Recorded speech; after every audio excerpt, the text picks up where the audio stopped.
আমার শপিং হচ্ছে শেষ, বাট আমি যে ড্রেসগুলো প্রি অর্ডার করেছিলাম ওগুলো হচ্ছে যুদ্ধের কারণে দুবাই এয়ারপোর্টে আটকে আছে। So hope for the best, ঈদের আগে যদি আসে, না হলে। ও মা গো, এইটা আবার কেমন বড় লোক, ড্রেস পি অর্ডার করছে সেটা আবার দুবাই এয়ারপোর্টে আটকে আছে। সামনে ঈদ উপলক্ষে আমি এখনো কোনো শার্ট প্যান্ট কিনি নাই, কারণ আমার বউ নাই, এর জন্য আমি কিনি নাই। এইটা কি বললো অয়? এবার ঈদে সে কোনো শপিং করে নাই কারণ তার বউ নাই।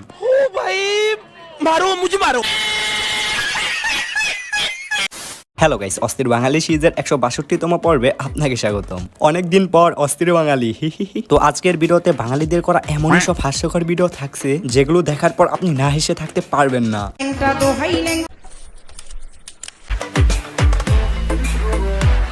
পরিবারের ঈদের বাজেট কত? আমার তো বাজেট না, অ্যাকচুয়ালি আমি তো নিজেই হচ্ছে এটিএম, সো আমার বাজেট নাই, আনলিমিটেড। আপু একটা কথা বলি, আসলে আমার একটা এটিএম কার্ড আছে, হ্যাঁ। এখন আমি আপনার ওইখান থেকে টাকা তুলতে চাই, এখন কার্ডটা আমি কোন দিক দিয়ে ঢুকাবো একটু যদি বলতেন। না মানে অনেক টাকা পয়সা আমার বাবার, আমার বাপ চাচার নবাব। ঈদ শপিং নাকি নরমাল শপিং? আমার নরমাল শপিং এ অনেক টাকা যায়। এই দেখো আরেক বড় লোক আইসা পড়ছে। এখন আপু আপনি একটু বলেন তো, এবার ঈদে আপনার বাজেট কত? এবার অ্যারাউন্ড ধরছি 20 থেকে 25 লক্ষ টাকা ঈদের।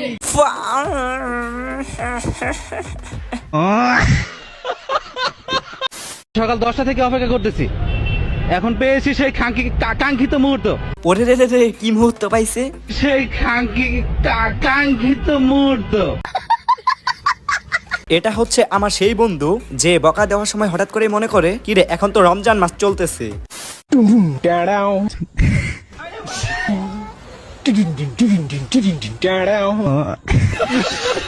एक बार धोखा खा चुका हूँ, दोबारा नहीं खाऊं। এখানে মেয়েটার কিন্তু কোনো দোষ নাই, সব দোষ হচ্ছে এ কাকির। মেয়েটা সুন্দর করে উঠে পড়ছিল কিন্তু পিছন থেকে তিনি আলতো করে একটা টান দিয়ে দিলেন।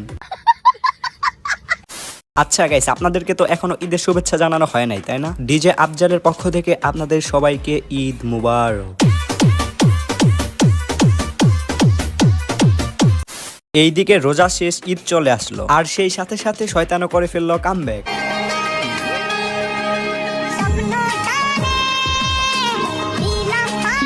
ঠিক আছে শয়তান, আপনি কামব্যাক করছেন, খুব ভালো কথা। এখন সবাইরে একটু ঈদ মুবারক জানায় দেন।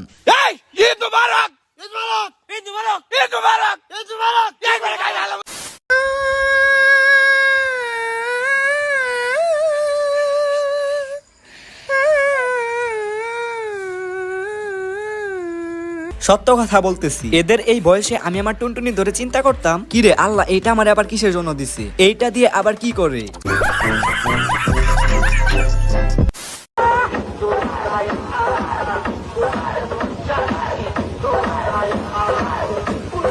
ঈদ চলে আসছে, এদিকে শয়তান কামব্যাক করতেছে, আমি কামব্যাক করতেছি, তাহলে সাপটি পোলাইবান কি কামব্যাক করবে না? ঈদের শুভেচ্ছা, ঈদ মুবারক।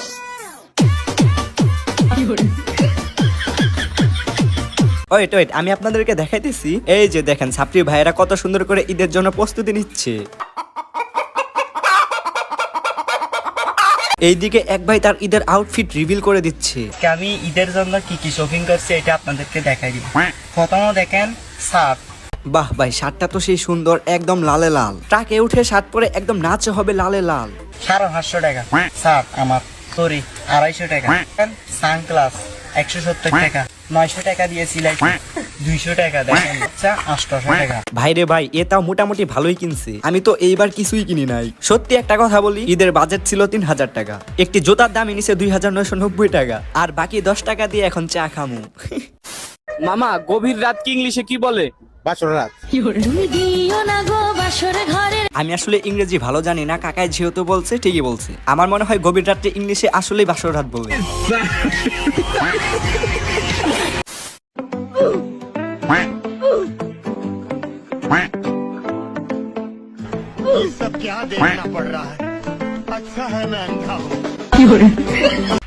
এই হচ্ছে আসল হোম ডেলিভারি। জীবনে অনেক শুনছি ভাই যে হোম ডেলিভারি, বাট নিজ চোখে কখনো দেখা হয় না, আজকে প্রথম দেখলাম। হ্যালো, আসসালামু আলাইকুম। আমি শেখ হাসিনা বলছি। আপনাকে এবং আপনার পরিবারের সকল সদস্যদের জানাই পবিত্র ঈদ উল ফিতরের শুভেচ্ছা। বলেন, মিস করতেছিলেন ভয়েসটা? বল তোরা মিস করতেছিলি ভয়েসটা। যাই হোক, মিস করলেও সমস্যা নাই, এখন তো সবাইরে শুনে দিছি, তাই না? এ ধরো 2টা দোয়া করে দাও। তোতে তো নাই তাহলে কত আছে? 5 টাকা। এই দেখো দেখো, এখন ফকিরও বলে 2 টাকা দোয়া নাই। মানে আপনারা বিষয়টা বুঝতে পারছেন, যত টাকা বেশি হবে তত দোয়াটা ভালো হবে। ঠিক আছে 5 টাকা দিমু, দোয়া করো। আল্লাহ তুমি নঙ্গ দোয়া দাও মামে না হিঙ্গ দোয়া দাও মামে না হিঙ্গ। এই দেখো 5 টাকার কথা শুনে চোখগুলা বড় বড় কইরে একদম মন থেকে হাই বিট লেভেলে দোয়া করে দিতেছে।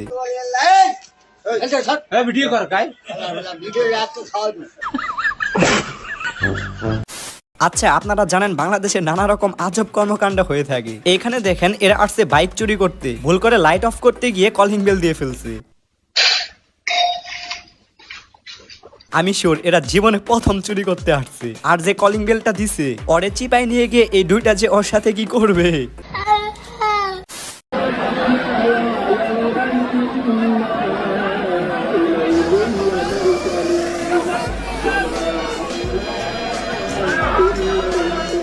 আমি বুঝি না যে এখানে ধাক্কাধাক্কি আছে ওইখানে ইশরাক ভাই আছে। এর আগেও একবার সে এভাবে ধাক্কাধাক্কি করে ভিতরে ঢুকছে, এইবারও ঢুকলো। এইবার সংসদে ভাই আলাদা লেভেলেরই বিনোদন হয়েছে। যেমন ইনারে দেখেন সংসদের প্রথম অধিবেশনে তিনি ঘুমিয়ে পড়ছেন। দুঃখিত, তিনি প্রথম সেনাপ্রধান নন, দ্বিতীয় সেনা। এরপর আসছে জনাব আব্দুল মমিন তালুকদার, বিএনপি সাবেক সংসদ সদস্য, জনাব আব্দুল্লাহ আল নোমান, বীর মুক্তিযোদ্ধা, বিএনপি সাবেক মন্ত্রী ও সংসদ। আর এইদিকে সংসদের ক্যামেরাম্যান ভাই এবার মনে হয় ক্রিকেট খেলার ক্যামেরাম্যান রে এখানে নিয়োগ দিছে।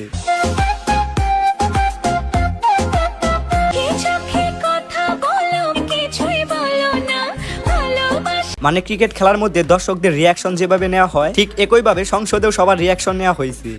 এবার রিকশাওয়ালার সাথে মনিকার বাকবিতণ্ড প্রকাশ্যে। আচ্ছা, আপনি বারবার আমাদের পিছনে আসছেন কেন? আপনার কি মাথায় সমস্যা আছে? সমস্যা আছে? রিক্সা লাগবে না, একবার বলেছি লাগবে না। আচ্ছা, আপনারা যারা ইনাকে চেনেন না এনার সাথে পরিচয় করিয়ে দিই। ইনি মূলত একজন ফরেনার। সে বাংলাদেশে এসে যত আজব কর্মকাণ্ড আছে সব করে ফেলছে।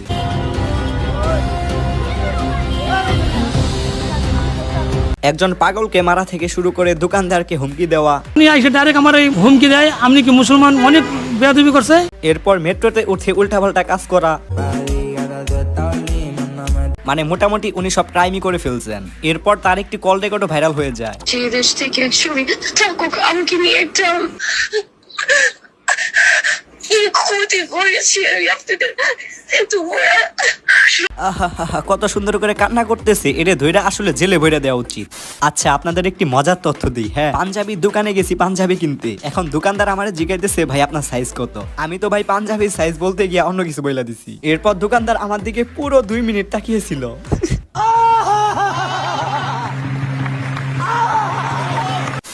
দেশে অন্য যে কোনো উৎসবে আমার মেজাজ যেরকম থাকে, কথা বলবো না, নো নো, একটু না, ভালো লাগতেছে না। আর এইদিকে 2 ঈদে আমার মেজাজ যেরকম থাকে।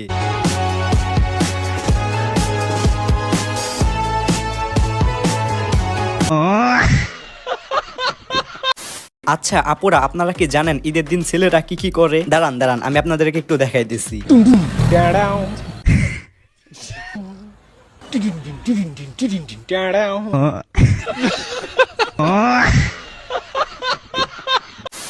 যেসব পোলাপান বলে ঈদে কোনো ফিলিংস নাই, তারা আসলে এইরকম।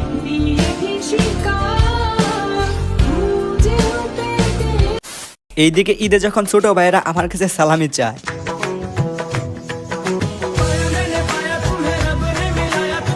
এরপরেও যদি ছোট ভাইয়েরা না ছাড়ে যে ভাই সালামি দিতেই হবে, তাদেরকে আমি সালামি দিই কিভাবে জানেন? নে ভাই, আমার কাছে বকা ছাড়া আর কিছু নাই, কয়টা বকা খা।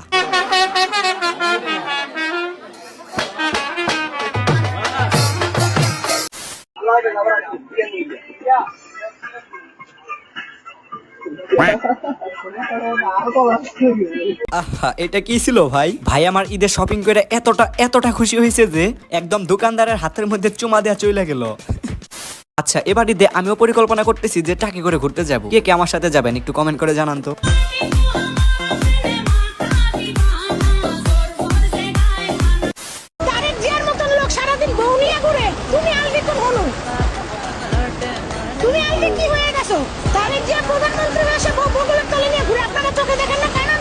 কাম সারছে, যারা বিয়ে করছেন তারা এখনই রেডি হন। ঈদের দিন বউরে নিয়ে ঘুরতে যায়, না হলে কিন্তু এমন করে উদাহরণও দিতে পারে। 10 বছর বয়সে ঈদের আগের দিন রাতে আমি যেরকমটা করতাম।